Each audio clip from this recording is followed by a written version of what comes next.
I think most of us can agree on the fact that Mario Kart World kinda underdelivered, considering how long we have waited for it. At the same time, I think we can also all agree on the fact that Mario Kart is the perfect launch game for a new system. And people that played Donkey Kong Bananza all agree on the fact that this game should have been the launch game instead. It's been a very long time since we had something new from Donkey Kong. 2D Donkey Kong, yeah sure, last game we had was on the Wii U. But last 3D Donkey Kong game? Donkey Kong might as well have been dead until this point. Feels like a 2D Metroid moment. After many years, Donkey Kong has finally returned. And holy, this game is something. Although I was happy to see Donkey Kong back when the first trailer was shown, I can't deny that I was more than worried. I had this feeling that there could be a possibility of Nintendo turning the charming games from the past, including old Donkey Kong, into the new Donkey Kong, where he's just a big monkey who likes bananas too much and likes to break stuff. And that's where it ends. Ladies and gentlemen, not gonna lie, this feels like a collaboration of Old School, Rare and the Super Mario Odyssey team. This game is so incredibly charming. People that compared Wreck-It Ralph to this game when they saw the direct, yeah, you were actually spot on. By the time I ended the game in the streams, I had to stand up and just clap because this might be one of the best endings that we have ever gotten in a Nintendo game to date. And if you have watched my channel for a while, you know that I played a fair amount of games in my life, especially on Nintendo's side of gaming. And just as well, you know that I'm quite honest about the things I say. I didn't like Tears of the Kingdom in a lot of aspects. But man, the first and the last few hours of this game are pretty incredible. One could say it's even peak, especially the whole ending segment, which was just mwah, chef's kiss. And regarding this game, I think I will get the negative points out of the way, because really, there's only one for me, and that's the fact that lots of bosses in this game were way too easy. Like way too easy. I've destroyed some bosses in less than 30 seconds. Just by going Bananza mode and beating them up right as the battle starts. And sometimes without any phases too. The physics are sometimes a bit funky, but it's nothing crazy.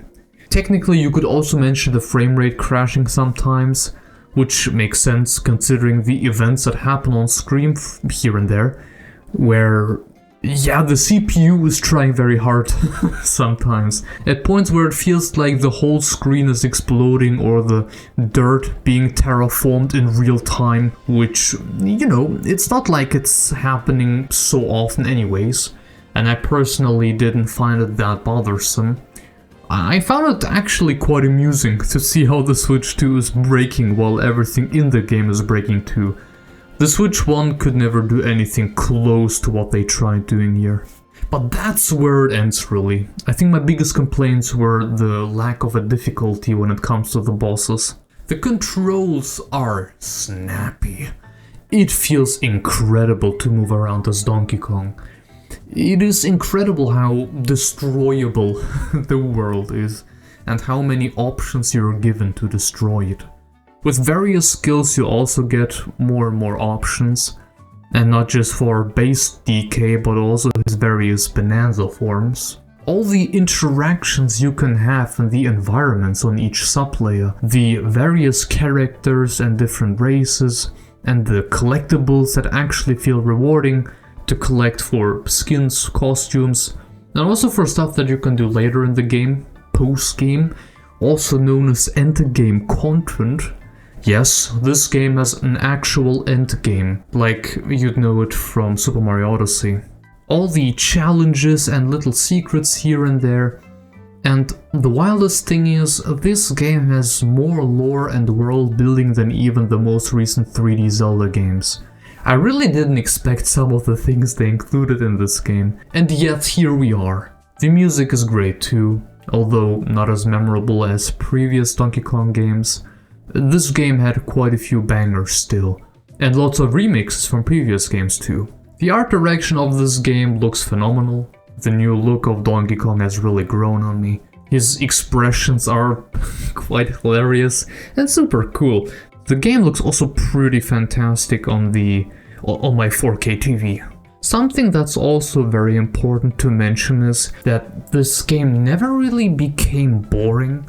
You would think that smashing through stuff all the time would become boring real fast, but that was never really the case. Every area is so vastly different from each other, and also just different from the size of the whole map, and also the things that you can do in there or happen there, related also to puzzles or the way they are experimenting with physics. They really did such a good job on the game design here.